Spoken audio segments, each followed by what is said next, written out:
I believe in my neighbour, my fellow man, meeting up and struggling to understand our lives as best we can. The hall is a safe space where we can think, talk, learn, listen, laugh and dance. It brings out the best in us. So come along and see what we're doing with your own eyes. Don't be frightened. There is something evil hatching in that hall. Gralton and his crew are atheists. So our community faces a choice. Christ or Jimmy Gralton's hall. He called us antichrists. The church is nervous. We have to keep pushing. Make no mistake, it's a disaster for the community. It would be a tragedy if we turned him into a martyr. Stand aside. Yeah, man. By Christ, any man goes through that gate gets a bullet in the head.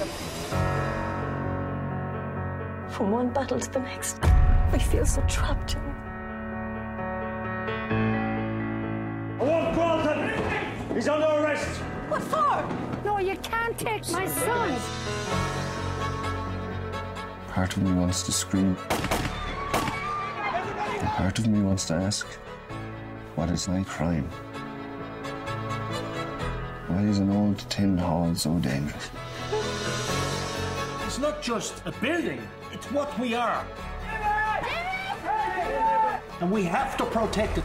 We presented the mayor with the letters of support from around the country. We need to take control of our lives again. To live and to celebrate, to dance as free human beings.